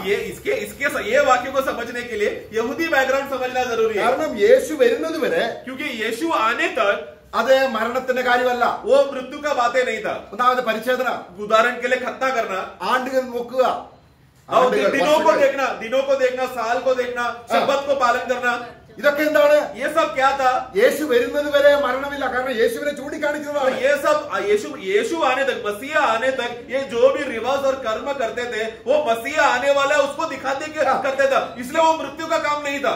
യേശു വന്നു കഴിഞ്ഞു. परंतु जब यीशु आ जाने के बाद, ഇതെല്ലാം നാം അനുഷ്ഠിക്കുന്നെങ്കിൽ अगर यीशु आने के बाद फिर से हमको वो पुरानी बातें, जो यहूदियों की बातें, वो कर्म की बातें, अगर वो बात कर रहे हैं तो അതിനെയാണ് उसी को, അതിൽ നിന്ന് മാനസാന്തരപ്പെടാൻ നമ്മളോടുള്ള ബന്ധത്തിലല്ല. मतलब उस बातों से हमें मन फिर रहा है. वो हम लोग ये नहीं करते, इसलिए हम लोग के विषय में नहीं बोल रहे. परंतु उस समय में क्या हो गया? यहूदी लोग विश्वासी बनकर कलीसिया में आने के बाद फिर भी शपथ मानते थे, फिर भी खतना करते थे, वो पुराने नियम का बातें करते थे. उस बात से तुम मन फिरो करके लेखक बोल रहे हैं वो लोगों को. ഇവിടെ പഴയ നിയമത്തിൽ നമ്മള് മാർക്കറ്റിൽ പോയി വന്നാൽ ഉടനെ എന്ത് ചെയ്യണം? पुराने नियम के हिसाब से अगर मैं बाजार जाकर आऊंगा तो मैं तुरंत क्या करना पड़ेगा? मुझे हाथ पैर धोना पड़ेगा. ഓക്കെ, നമ്മള് പുതിയ നിയമത്തിൽ അതെ യേശു ക്രിസ്തു വരുന്നത് വരെയാണ്. परंतु वो कभी तक के लिए था, मसीहा आने तक के लिए था. ക്രിസ്തു വന്നു കഴിഞ്ഞു. मसीहा आ गया അങ്ങനെയുള്ള പ്രവൃത്തികളിൽ നിന്നൊക്കെ മാനസം, കാരണം യഹൂദ तो പശ്ചാത്തലത്തിലുള്ള उस प्रकार का क्रियाक्रम जो कर जो शुद्धिकरण ला सकता है, उस तरह का क्रियाक्रम, उस तरह का मनोभावना से तुम मन फिरो. അതായത് ഗലാത്യലേഖനത്തിൽ കർത്താവ് ദൈവത്തിന്റെ ആത്മാവ് അവിടെ രേഖപ്പെടുത്തിയിരിക്കുന്നു. നിങ്ങൾ ആണ്ടുകൾ, മാസങ്ങൾ, ദിവസങ്ങളെല്ലാം ഞാൻ നിങ്ങൾക്ക് വേണ്ടി അധ്വാനിച്ച് വെറുതെയാണ്. നിങ്ങൾ പിന്നെയും നിർജീവ ക്രിസ്തു വരുന്നതിന് മുമ്പുള്ള കാര്യങ്ങൾ പിന്നെയും ചെയ്യുകയാണ്. ക്രിസ്തുവിൽ നിറവേറിയ കാര്യങ്ങൾ സത്യമായി കാണുമ്പോഴാണ് നമുക്ക് സ്വസ്ഥത കിട്ടുന്നത്. वहां पर गलतियों का पुस्तक में वहां पर पढ़ते समय में वहां पर देखो, तुम लोग संसार का उस पुरानी बातों को तुम लोग फिर से तुम कर रहे हो. तुम लोग दिनों को देख रहे हो, तुम लोग महीना को देख रहे हो. ये सब बातें तुम लोग फिर से क्यों कर रहे हो? आत्मा से जो काम शुरू किया वापस तुम लोग शारीरिक कार्यों में क्यों जा रहे हो? मतलब मैंने तुम्हारे लिए जो मेहनत किया वो व्यर्थ हो गया क्या? ऐसा ना हो. അപ്പോൾ അവിടെ നമ്മള് 7-ാം അധ്യായത്തിൽ വായിക്കുകയാണ്. इब्रानियों 7 में हम पढ़ते हैं. അവന്റെ 4-ാം അധ്യായത്തിലും സ്വസ്ഥതയുടെ കാര്യം പറഞ്ഞിട്ട് പിന്നെ 7-ാം അധ്യായത്തിൽ വീണ്ടും ഒന്നും കൂടെ പറയുകയാണ്. अध्याय 4 में उधर विश्राम का बातें बोलकर वापस 7 में हम आते हैं. അപ്പോൾ നമ്മൾ ഇനി വന്നിരിക്കുന്നത് अभी हम वहां पर आए हैं. മരിക്കാൻ ആവശ്യമില്ലാത്ത ഒരുവൻ. हम लोग एक ऐसा व्यक्ति के पास, अभी हम एक ऐसा व्यक्ति को देखते हैं जिसको मरना जरूरी नहीं है, वो मरेगा नहीं. പഴയ നിയമത്തിലെ പുരോഹിതന്മാർ ഒരാൾക്ക് അനേക പുരോഹിതന്മാർ ഇരുന്നിട്ടുണ്ട്. हम पुराने नियम में याजकीय सेवा को हम देखते समय में एक व्यक्ति ने बहुत सारे महायाजकों को देखा है. ഇവനോ അവിടെ 24-ാം വാക്യം, परंतु ये 24वां अध्याय में ഇവനോ എന്നേക്കും ഇരിക്കുന്നത് കൊണ്ട് पढ़ना 24. पर यह युगानुयुग रहता है. हाँ. इस कारण उसका याजक पद अटल है. हाँ, अटल है, मतलब बदलता नहीं. मतलब पुराने नियम में क्या होता था, एक व्यक्ति जैसा जन्म लिया एक महायाजक को देखेगा, 10 साल बाद वो महायाजक मर गया, दूसरा महायाजक है. इसलिए एक व्यक्ति पुराने नियम में बहुत से महायाजक देखते थे, परंतु ऐसा एक श्रेष्ठ महायाजक है जो अटल है, बदलता नहीं, यही फिक्स है. അതുകൊണ്ട് इसीलिए നമ്മൾ അടുത്ത് വരുമ്പോൾ जब उसके पास आते हैं എന്താണ് അറിയേണ്ടത്? क्या हम जानना चाहिए? സ്വസ്ഥതയിൽ പ്രവേശിക്കണമെങ്കിൽ अगर हमें विश्राम में प्रवेश करना है तो ഇങ്ങനൊരു മഹാപുരോഹിതൻ, ऐसा एक महायाजक, ഇവനോ जो ये कौन है? क्योंकि वह उनके लिए विनती करने को सर्वदा जीवित है. ഇവിടെ എന്താണ് നമ്മൾ മനസ്സിലാക്കേണ്ടത്? जब हम क्या समझते हैं, ഒരു യേശു ജീവിക്കുന്നു എന്നുള്ള അർത്ഥത്തിലല്ല. तो यहाँ पर एक यीशु था, वो अर्थ में नहीं हम समझ रहे പിന്നെ हैं. ആരാണ്? फिर कौन है? എനിക്ക് വേണ്ടി ये यीशु अब जो हमारे लिए महायाजक बन गया, उसके बारे में ये महायाजक कौन है? वाक्य 26 में, पवित्र, निर्दोष, पापियों से अलग, स्वर्ग से भी ऊंचा. ഓക്കെ, നമ്മൾ അടുത്ത് വരുമ്പോൾ അത്രത്തോളം വിശാലമായ രീതിയിൽ അറിയണമെന്നാണ് ദൈവം ആഗ്രഹിക്കുന്നത്. मतलब क्या, जब हम लोग ये यीशु जो अभी महायाजक है, उस महायाजक यीशु के पास आते समय में वो कितना विशाल है करके समझना है. അടുത്ത് വരുന്ന ഒരു പുരോഹിതനെ तो इसलिए जो उसके पास आने वाले सहयाजक എന്ന് लोग, പറഞ്ഞ അർത്ഥം उसका मतलब മഹാപുരോഹിതന്റെ അടുക്കൽ, जो सहयाजक लोग जब महायाजक के पास आते हैं, അവന്റെ അടുക്കൽ उनके पास ഒരു പുരോഹിതൻ അടുത്ത് വരുന്ന കാര്യമാണ്. एक याजक कैसा आना चाहिए उसके बारे में बोला है. പിതാവ് കണ്ടുകൊണ്ട് നിൽക്കുകയാണ്. ये बात पिता परमेश्वर देख रहा है. അല്ലാതെ നമ്മുടെ സ്വന്തം വേഷത്തിലും സ്വന്തം നാമത്തിലും ദൈവത്തോട് അടുക്കാൻ നമുക്ക് കഴിയുകയില്ല. या फिर हम लोग अपना खुद का मर्जी से, खुद का चाल चलन से, खुद कुछ भी मनोभाव मन से सोचकर नाम लेकर आते, उस रीति का तरीका का बात नहीं है यहाँ पर. അപ്പോൾ അവന്റെ നാമം എന്താണ്? तो उनका नाम क्या है? महायाजक. वो एक नाम है, पदवी नहीं, एक नाम है वो. പഴയ നിയമത്തിൽ മഹാപുരോഹിതൻ പറയുമ്പോൾ അനേകരായതുകൊണ്ട് पुराने नियम में का खास उसका कमजोरी या निकम्मापन का अवस्था क्या था, एक ही महायाजक सिर नहीं रहता था, अनेक महायाजक आते रहते थे. 10 साल में ही बहुत महायाजक आया रहेगा शायद. കാരണം മഹാപുരോഹിതൻ നാമം എടുക്കാൻ പറ്റത്തില്ല. और इसीलिए पुराने नियम में ये व्यक्ति को महायाजक, इसका नाम ही महायाजक रखते हैं करके ऐसा बोलने के लिए कोई व्यक्ति था नहीं, क्योंकि एक स्थिर महायाजक था ही नहीं. അതുകൊണ്ട് इसीलिए അഹരോൻ എന്ന മഹാപുരോഹിതൻ, अहरोन जो महायाजक है, കയ്യഫാവ് എന്ന മഹാപുരോഹിതൻ, कयफा जो महायाजक है, ऐसा बोलते हैं. എന്നാൽ परंतु നമ്മളിവിടെ അടുത്ത് വരുമ്പോൾ हम जब प्रभु के पास आते समय में യേശുവിന് മരണമില്ലാത്തത് കൊണ്ട് यीशु अभी मरेगा नहीं, इसीलिए അവനെ നേരിട്ട് उसको सीधा डायरेक्टली ദൈവത്തിന് മുമ്പിൽ परमेश्वर के सामने, ഈ യേശു तू यीशु, എനിക്ക് മഹാപുരോഹിതനാണെന്ന് പറഞ്ഞു പറഞ്ഞു. അതാണ് तू महायाजक है और मैं तुझे महायाजक करके पुकार रहा हूं बोलकर उस रीति से मैं उसके पास आना है. ഇത് നമുക്ക് ഗ്രഹിക്കാൻ പ്രയാസമാണെന്നാണ് ഈ 5-ാം അധ്യായത്തിൽ പറയുന്നത്. ഇതാണ് ഇതിനെ കുറിച്ചാണ് പറഞ്ഞു വരുന്നത്. ये बात 5वां अध्याय का आखिरी में क्या बोल रहा है, इस विषय में मुझे तुम लोग को बोलने के लिए बहुत कुछ बोलना है, परंतु तुम लोग को समझ में नहीं आ पाएगा ये सब बातें. നമ്മൾ 5-ാം അധ്യായത്തിലെ 10-ാം വാക്യം വായിക്കുമ്പോൾ 5 का 10 जब हम पढ़ते हैं, उसे परमेश्वर की ओर से हाँ. मल्कीसदक के रीति पर महायाजक पद मिला. അത് പദം എന്നുള്ളതിനേക്കാളും പ്രധാനം पद नहीं है, वो he was called by God as high priest. परमेश्वर की ओर से महायाजक करके पुकारा गया था, महायाजक करके बुलाया गया था, वो नाम है. वो ദൈവം ആരെയെങ്കിലും മഹാപുരോഹിതൻ എന്ന് വിളിക്കുന്നെങ്കിൽ पढ़ना, मराठी में पढ़ना, संबोधना, वो नाम आ गया उनका. അപ്പൊ യേശുവിനെ ദൈവം വിളിക്കുന്നത് എങ്ങനെയാണ്? अभी यीशु को परमेश्वर अभी यीशु को कैसा बुला रहा है? महायाजक करके नाम में बुला रहा है. ഞാൻ അവനെ വിളിക്കുന്നത് എങ്ങനെയാണ്? तो मैं अभी ये यीशु को कैसा बुलाना चाहिए? യേശു. मैं एक याजक के रूप में मुझे समझना है. मैं याजक के रूप में यीशु करके नाम को उसको उससे भी आगे मुझे बढ़ना है. अभी मुझे महायाजक करके पुकारना है. ഞാൻ विलिക്കുന്നത് എങ്ങനെയാണ്? मैं लेकिन कैसा बुलाता हूँ? യേശു. हे यीशु. യേശുവിന്റെ നാമത്തിന് ഇതുപോലെ താഴ്ത്തിക്കെട്ടാൻ വേറെ വേണോ? ये मतलब अभी मैं यीशु बोलकर मेरा प्रतिदिन का मसीह जीवन जीकर मैं यीशु बोल रहा हूँ. अभी ये यीशु जो महान महायाजक है, उनका नाम, उनको निंदा करना या उनको नीचा दिखाना, ये अकेला काफी है ना? यीशु बोलकर उतना ही काफी है ना यीशु को नीचे करने के लिए? ऐसा क्यों हो रहा है? क्योंकि जानकारी कम होने की वजह से। അതുകൊണ്ടാണ് നമ്മൾ അടുത്ത് വരുന്നത്. इसलिए जब हम निकट आते हैं, യേശു എന്ന നാമത്തിലല്ല, यीशु ये नाम पर नहीं, പിന്നെ എങ്ങനെയാണ്? हम जो महायाजक है, हम लोग जो याजक लोग हैं, कैसा आ रहे? महायाजक पुकार कर आ रहे. കർത്താവ് മർമ്മമായിട്ട് പഴയ മത്തായിയുടെ സുവിശേഷം 18-ാം അധ്യായത്തിൽ പറയുന്നുണ്ട്. प्रभु भेद के रीति में मत्ती का पुस्तक 18 अध्याय में एक बात कहता है. നമുക്ക് നമ്മൾ ഒരുപക്ഷെ അതിന്റെ ആ അർത്ഥം നമുക്ക് എബ്രായ ലേഖനത്തിൽ കൂടെ നമുക്കത് മനസ്സിലാകത്തുള്ളൂ. तो वो ये मत्ती का प्रभु का जो भी बातें है या पुराने नियम का जो भी बातें है, इब्रानी पुस्तक के साथ तुलना करेगा तभी हमें सही रीति से हमें समझ में आएगा. നമ്മൾ 18-ാം അധ്യായം 18 अध्याय അതിൽ 20-ാം വാക്യം 20 पढ़ना. क्योंकि जहाँ जहाँ तीन मेरे नाम पर इकट्ठा होते हैं, वहाँ मैं उनके बीच में होता हूँ. ഇതെങ്ങനെ നമ്മൾ മനസ്സിലാക്കുന്നത്? इसको हम कैसे समझेंगे? എന്റെ നാമത്തിൽ मेरे नाम में 2-3 പേര് കൂടിയാലും 2 या 3 एकत्र हो रहे तो ആ നാമം ഏതാണ്? वो कौन सा नाम है? जोर से बोलो. ഏത് നാമോ? देखो गलत जवाब नहीं है, बट समझने के समझो आप. यीशु करके है क्या? അല്ല, നമ്മൾ പറഞ്ഞു വരുന്നത് എന്താണ്? मतलब हम लोग अभी क्या विषय में, हम लोग अभी कौन सा विषय के बारे में सोच रहे थे? ദൈവത്തോട് അടുപ്പിക്കാൻ. यहाँ पर देखो प्रभु का निकट आने का बात है. 2 और 3 हम लोग एकत्र हो रहे, हम लोग इकट्ठा हो रहे, प्रभु का निकट आ रहे. तो अभी हम लोग कौन सा नाम पुकारना है? महायाजक करके. നിങ്ങൾ പുരോഹിതന്മാരാണ്. क्योंकि अगर तुम लोग सहयाजक है तो നിങ്ങൾ പുരോഹിതന്മാരാണ്. तुम लोग सहयाजक है, അത് നിങ്ങൾ അറിയണം. ये बात तुम लोग पहले जानो. ഞാൻ നിങ്ങൾക്ക് മുകളിൽ മഹാപുരോഹിതനാണ്. तो मैं तुम्हारे ऊपर महायाजक के रूप में तुम्हारे बीच में हूँ, അല്ലേ? है ना?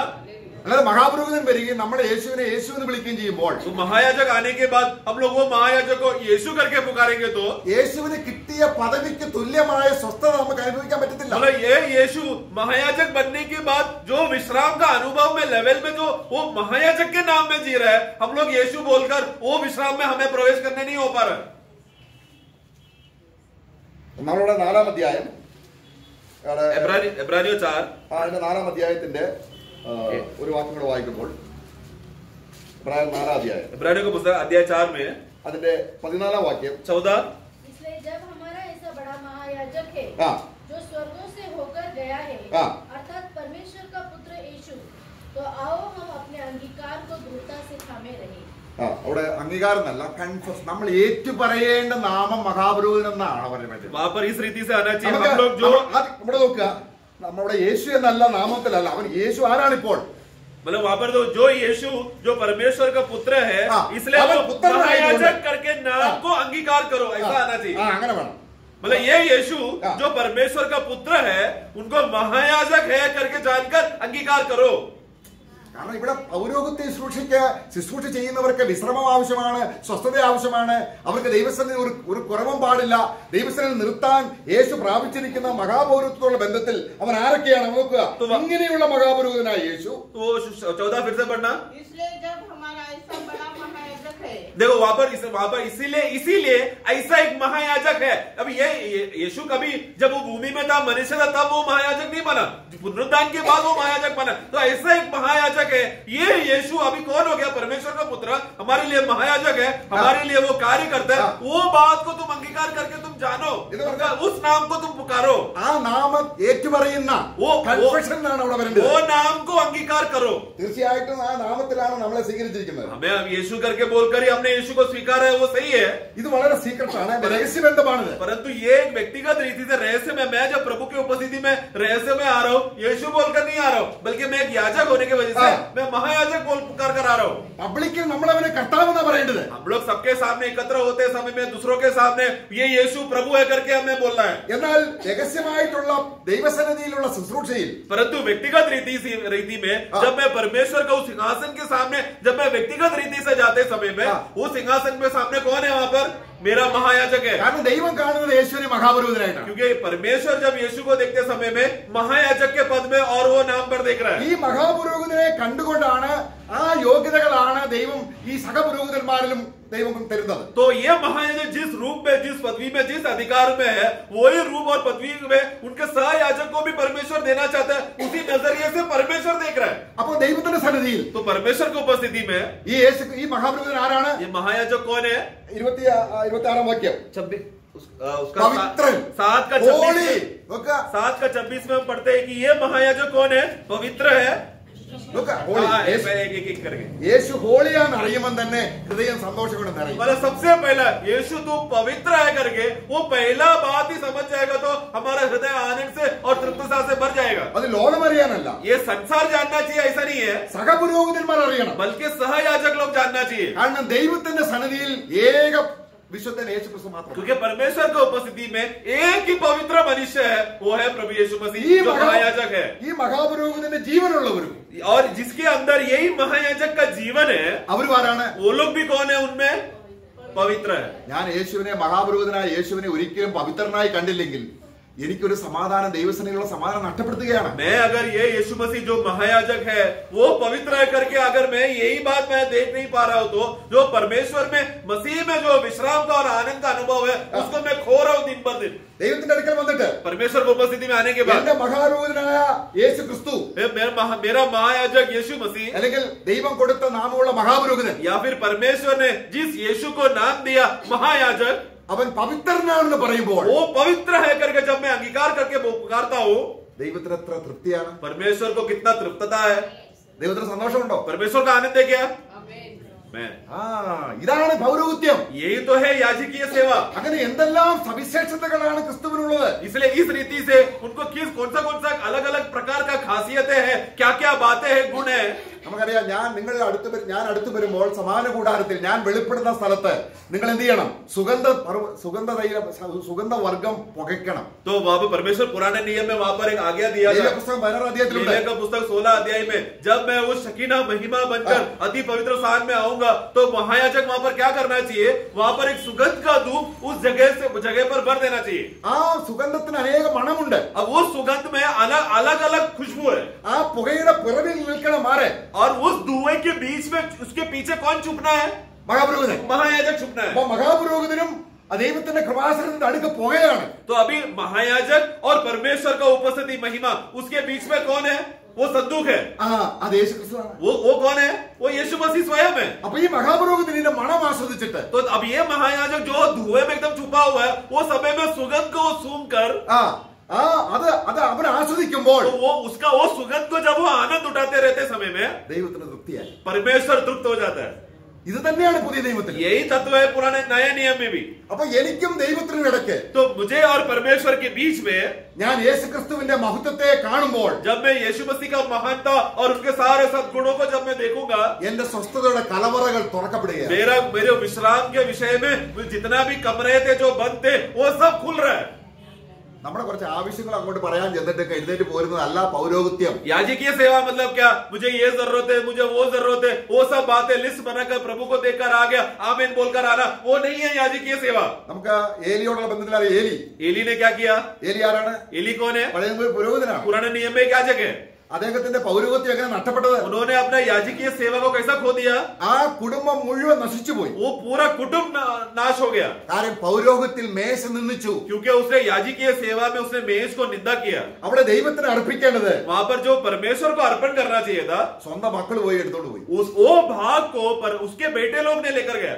അതുകൊണ്ടാണ് എന്നെ മാനിക്കുന്നവനെ ഞാൻ മാനിക്കും. तो इसलिए जो प्रभु को परमेश्वर को आदर करेगा मैं उसको आदर करूंगा. അപ്പോൾ പൗരോഹിത്യം നമ്മൾ നഷ്ടപ്പെടുത്തിയാൽ इसलिए याजकीय सेवा को अगर हम खो बैठे तो ഇവിടെ നമ്മൾ വായിക്കുന്ന ഇവിടെ നമ്മൾ അധ്യായത്തിൽ വായിക്കുകയാണ്. 5वां अध्याय में हम पढ़ते हैं മൽക്കിസദേക്കിന്റെ ക്രമപ്രകാരം. मलकीसदेक के क्रमांक के अनुसार. ആരാണ് ഈ മൽക്കിസദേക്ക്? मलकीसदेक कौन है? ദൈവത്തിന്റെ പുരോഹിതനാണ് പഴയ നിയമത്തിൽ. परमेश्वर का महायाजक है पुराने नियम में. ശാലേം എന്ന രാജ്യത്തിലെ രാജാവും കൂടിയാണ്. और शालेम राज्य देश का एक राजा भी है. वो മൽക്കിസദേക്ക് ആരാണ്? मलकीसदेक कौन है?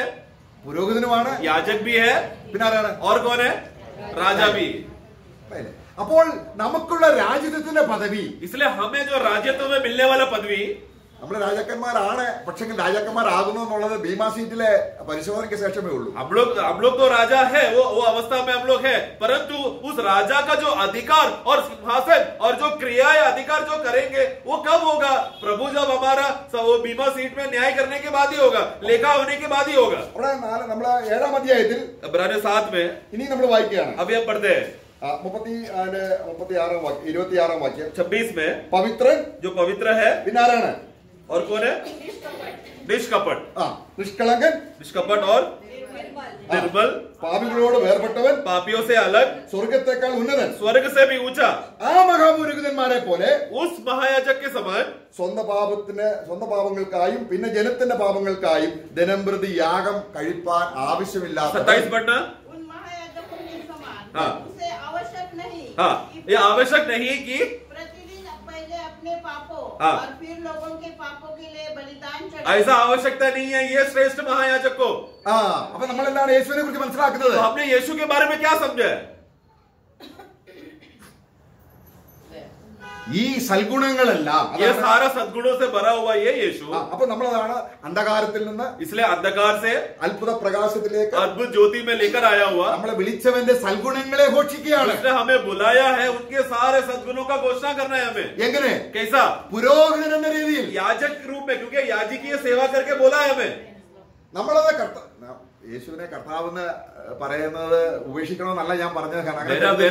मेरा कहने का बात को आप गलत नहीं समझना, मतलब आज से हम यीशु को प्रभु नहीं पुकारेंगे, ऐसा मैं नहीं बोलना चाह रहा। പിന്നെന്താണ്? ऐसा नहीं करना, അവന്റെ നാമത്തിന്റെ വിശേഷത അറിയണം. बल्कि उनका हर एक अलग अलग नामों का विशेषता को जानना है। ഈ അർത്ഥത്തിൽ इस अर्थ में യേശു ക്രിസ്തുവിന്റെ അടുക്കൽ यीशु मसीह के पास आकर അവൻ എന്റെ മഹാപുരോഹിതനാണെന്നും वो मेरा महायाजक है, അവൻ ദൈവത്തെ തൃപ്തിപ്പെടുത്തിയവനാണെന്നും उन्होंने परमेश्वर को तृप्त किया है, ദൈവത്തിന്റെ ആഹാരമാണെന്നും परमेश्वर का भोजन है वो, അവനാണ് എന്റെ തൃപ്തിയെന്നും वो मेरा तृप्त है, അവൻ പവിത്രനാണ്, वो पवित्र है, അവൻ നിഷ്കളങ്കൻ, वो निष्कलंक है, അവൻ നിർമ്മലൻ, वो निर्मल है, അവൻ സ്വർഗത്തെക്കാൾ वो ഉയർന്നവൻ. स्वर्ग से भी ऊंचा है। ഇതെല്ലാം ദൈവസന്നിധി പറയുമ്പോൾ സ്വസ്ഥതയുടെയും സമാധാനത്തിന്റെയും കളവറ നിറഞ്ഞൊഴുകയാണ്. ये सब बातों जब मैं परमेश्वर की उपस्थिति में जब अंगीकार करके जब मैं उसको पुकारते समय में मेरे अंदर का जो वो आनंद और शांति का भंडारता से मैं बढ़ते जा रहा हूँ। യേശു ഇങ്ങനെയൊക്കെ ഉള്ളവനാണെന്ന് ഭൂമിയിലെ സാക്ഷിയാണ് മഹാപുരോഹിതന്റെ ഈ സഹപുരോഹിതൻ. यीशु ऐसा सिर्फ यीशु ही था, इतना ही नहीं बल्कि इसके अलावा भी और भी विशेषताएं है करके ये बात कौन जानता है? सिर्फ सहयाजक लोग ही जानेंगे। അവനെ കുറിച്ചുള്ള ആ പരിജ്ഞാനത്തിൽ അതാണ് നമ്മൾ വായിക്കുന്നത്. അവനെ കുറിച്ചുള്ള ആദ്യ വചനം വിട്ടിട്ട് इसलिए उनके विषय में जो आदि शिक्षण जो हमने 6 में पढ़ा, जो आदि शिक्षणों को उसको छोड़कर അവിടെ നമ്മൾ വായിക്കുന്നതാണ്. उसमें हम पढ़ते हैं അതിന്റെ 3-ാം വാക്യം. उसका 3 में, यदि परमेश्वर चाहे तो हम यही करेंगे, क्योंकि जिन्होंने एक बार ज्योति पाई है और जो स्वर्गीय वरदान का स्वाद चख चुके हैं और पवित्र आत्मा के भागी 6-ാം അധ്യായത്തിന്റെ 2-ാം വാക്യം നമ്മൾ വായിക്കുന്നത്. ഈ ആദ്യ വചനം വിട്ടിട്ട് उसका एक पढ़ना, एक हिंदी में एक है। इसलिए आओ मसीह की शिक्षा के आरंभ की बातों हाँ, शिक्षण के आरंभ की बातों को छोड़कर പരിജ്ഞാനപൂർത്തി പ്രാപിക്കാൻ ശ്രമിക്കാം. और आगे हम सिद्धता की और आगे सिद्धता की ओर आगे बढ़े। എന്ന് പറഞ്ഞാൽ मतलब क्या? बस मतलब क्या? നമ്മുടെ ആവശ്യങ്ങൾ പറയാനാണ് ദൈവസന്നിധിയിൽ വരുന്നതെങ്കിൽ നമ്മൾ പുരോഹിതന്മാരായിട്ടില്ല. अगर हम लोग हमारे जरूरत के लिए, प्रभु मुझे ये चाहिए, यीशु मुझे वो चाहिए, अगर ऐसा बोलने के लिए अगर हम लोग परमेश्वर की उपस्थिति में आ रहे यीशु, तो अभी तक हम लोग सहयाजक बने ही नहीं है। നമ്മുടെ ആവശ്യങ്ങൾക്ക് വേണ്ടി അവൻ പ്രാർത്ഥിച്ചുകൊണ്ടിരിക്കുകയാണ് അവിടെ വായിക്കുന്നത്. हमारा सारा जरूरतों के लिए प्रार्थना कौन कर रहा है पहले से? हमारा श्रेष्ठ महायाजक कर रहा है पहले से। അപ്പോൾ എനിക്ക് വേണ്ടി ദൈവസന്നിധിയിൽ എന്നെ ഓർക്കുന്ന ഈ മഹാപുരോഹിതൻ എത്ര ശ്രേഷ്ഠൻ എന്ന് ദൈവത്തോട് പറയുമ്പോഴാണ് നമുക്ക് സ്വസ്ഥത വർദ്ധിക്കുന്നത്. तो जरा सोचो ना, मेरे लिए पहले से एक व्यक्ति परमेश्वर की उपस्थिति में मेरा सारा जरूरतों के लिए वो प्रार्थना कर रहा है और वो पूरा हो रहा है कि नहीं, ये सब बातें अगर वो देख रहा है बोलो तो यही बात जब मैं पिता को बोल रहा हूँ, ये पिता मेरे लिए ऐसा एक व्यक्ति आपने रखा है, आप कितना महान हो बोलेगा तो वो शांति का अनुभव में प्रवेश कर रहे हैं। എന്റെ ആവശ്യം ഞാൻ അറിയുന്നതിന് മുൻപ് मेरा जरूरत है मैं जानने से पहले എന്റെ ഹൃദയം കലകാതിരിക്കാൻ, मेरा हृदय डगमगा ना जाने के लिए, എപ്പോഴും സ്വസ്ഥതയിലായിരിക്കാൻ हमेशा विश्राम में ही बना रहने के लिए എനിക്ക് വേണ്ടി പ്രാർത്ഥിക്കുന്ന ഒരു യേശുവുണ്ട്. मेरे लिए प्रार्थना करने वाला एक यीशु है। പക്ഷെ അവൻ പ്രാർത്ഥിക്കുന്നത് മഹാപുരോഹിത രീതിയിലാണ്. परंतु वो जब प्रार्थना करता है तो महायाजक के रूप में कर रहा है। യേശു പ്രാർത്ഥിച്ചാൽ ദൈവം കേൾക്കത്തില്ല എന്നുള്ളത് കൊണ്ടാണ് നമുക്ക് ജീവിതത്തിൽ ഒരുപാട് സ്വസ്ഥതയില്ല.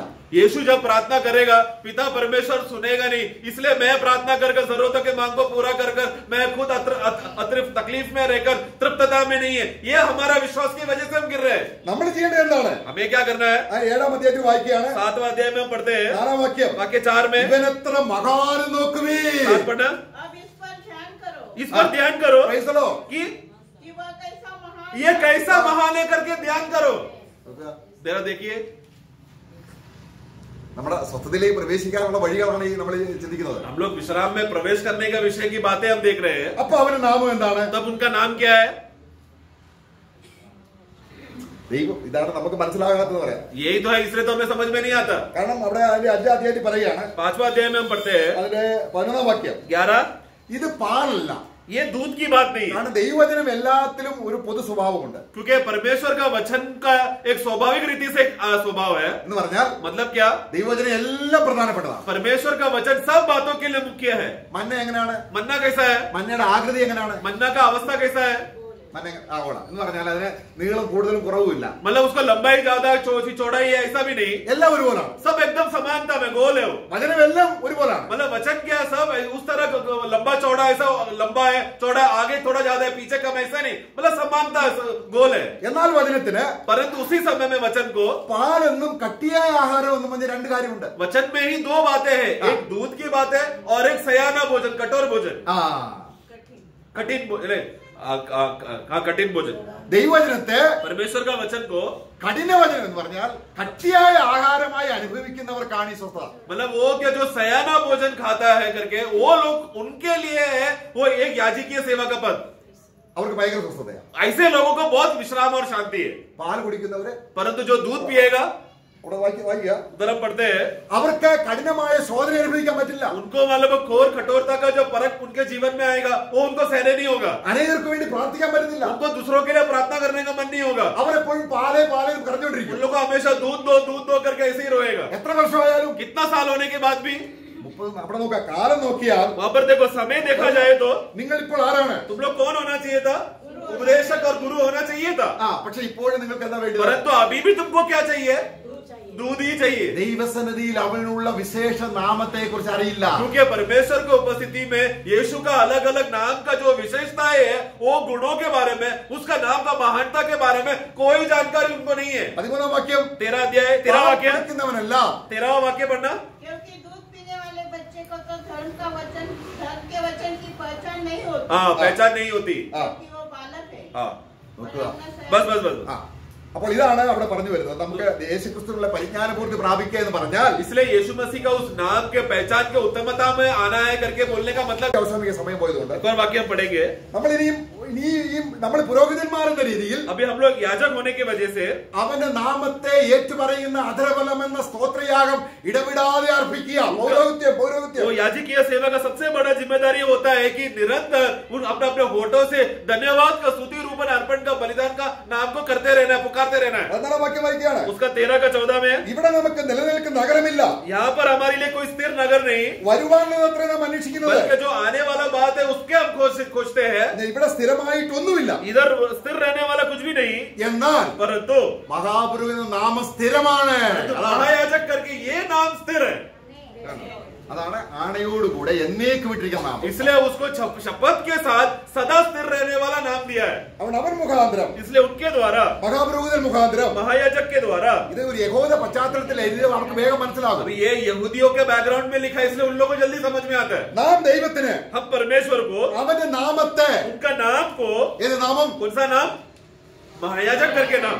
അതാണ് നമ്മൾ 4ാം അധ്യായത്തിന്റെ 14ാം വാക്യത്തിൽ വായിച്ചത്. वही हमने 4:14 में हमने पढ़ा. എന്താണ് വായിക്കുന്നത്? इसलिए जब हम महायाजक करके ये नाम को हम अंगीकार करें. ഇത് നമ്മുടെ പേഴ്സണൽ ലൈഫിൽ ദൈവസന്നിധിയിൽ വരുമ്പോൾ ഈ നിലയിൽ യേശുക്രിസ്തുവിനെ മഹാപൗരോഹിത്യത്തെ സംബന്ധിച്ച് നമുക്ക് ഉത്തരമായ ഒരു ജ്ഞാനമുണ്ടെങ്കിൽ संतोषത്തിന്റെയും സമാധാനത്തിന്റെയും സ്വസ്ഥതയുടെയും കലവറ ദൈവം തുറന്നു തരിക. इसलिए इस विषय का अर्थ में आते समय में, परमेश्वर की उपस्थिति में आते समय में, व्यक्तिगत रीति से जब उस प्रभु के साथ का वो गहरा रिश्ते में होते समय में, इस नाम का विशेषता को जानकर उनके गुणों को जब हम घोषणा करते समय में शांति और आनंद का भंडार खुलते रहते हैं हमारे अंदर. അപ്പൊ യേശു മഹാപുരോഹിതനായിരിക്കുന്നതിൽ സ്വസ്ഥത ആർക്കാണ്? इसलिए यीशु महायाजक है करके इस बात का विश्राम किसको है? അല്ല, നമ്മൾ അതല്ല ചിന്തിച്ചത്. हमने पहला वाक्य क्या पढ़ा? उनका विश्राम के बारे में. तो सबसे पहला परमेश्वर को ही विश्राम नहीं है तो हम विश्राम लेके पैदा नहीं. ये परमेश्वर का विश्राम का बात चल रहा है. यीशु महायाजक है करके उस नाम में पिता परमेश्वर एकदम तृप्त है. ദൈവം തൃപ്തിപ്പെടുന്ന, ദൈവത്തെയും മനുഷ്യനെയും തൃപ്തിപ്പെടുത്തുവാൻ പ്രാപ്തിയുള്ള ഏക മനുഷ്യൻ. इसलिए जो परमेश्वर और मनुष्य को तृप्त करने वाला एकमात्र मनुष्य जो हमारे लिए बिचवाई करता है, നമ്മൾ സ്വർഗത്തിൽ ചെല്ലുമ്പോൾ നീ അറക്കപ്പെട്ടു, इसलिए हम लोग स्वर्ग में जाने के बाद हम यही घोषणा करेंगे, तू हमारे लिए वध हुआ, നീ യോഗ്യൻ, तू योग्य है, മഹത്വം നിനക്ക്, सारा महिमा तुझको, ബഹുമാനം നിനക്ക്. सारा आदर तुझको. അപ്പൊ നോക്കുക, ये देखो ആ പുരോഹിതന്മാരായിട്ടാണ് നമ്മൾ അത് ചെയ്യുന്നത്. वहां पर हम लोग याजक बनकर करेंगे. ഇതാണ് ദൈവത്തിന്റെ പ്രസാദം. ये बात परमेश्वर को तृप्त देता है. ദൈവസന്നിധിയിൽ ക്രിസ്തുവിനെ ഉയർത്തുവാൻ परमेश्वर के उपस्थिति में मसीह को ऊंचा उठाना, കർത്താവിന്റെ പ്രാർത്ഥന അതായിരുന്നു. परमेश्वर प्रभु का प्रार्थना यही था, പിതാവേ, हे पिता, നിന്റെ നാമം മഹത്വപ്പെടുക്കാൻ तेरा नाम को महिमा करने के लिए പുത്രനെ മഹത്വപ്പെടുത്തണം. पुत्र को महिमा कर. പുത്രനെ മഹത്വപ്പെടുത്തുവാനാണ് ഹോളി സ്പിരിറ്റിനെ നമുക്ക് തന്നിരിക്കുന്നത്. पुत्र का नाम को महिमा करने के लिए पवित्र आत्मा को हमें दिया गया है. എന്നാൽ ലോക മനുഷ്യർക്ക് യേശുവിനെ ഈ അർത്ഥത്തിൽ മഹത്വപ്പെടുത്താൻ കഴിയത്തില്ല. परंतु संसार के लोगों को यीशु को इस तरह अलग अलग विशेषताओं के गुणों के नाम से महिमा करने के लिए नहीं होगा. ക്രിസ്തുവിനെ ദൈവസന്നിധിയിൽ മഹത്വപ്പെടുത്തുന്നതിലുള്ള സ്വസ്ഥത, बोले ये मसीह को परमेश्वर की उपस्थिति में उनका गुणगान करके जो आनंद और खुशी जो हमको मिलता है, അത് നിങ്ങൾക്കില്ലായിരിക്കും. वो अगर है ही नहीं हमको, तो അത് കിട്ടുവാൻ നിങ്ങൾ അവിടെ ആ വാക്യം 4 അധ്യായത്തിന് 1 വാക്യം പറയുന്നത്. वही 4:1 में कहता है कि उस विश्राम बाकी है अभी, अगर नहीं मिला है तो. Praise the Lord. Praise the Lord. प्रभु में सहायता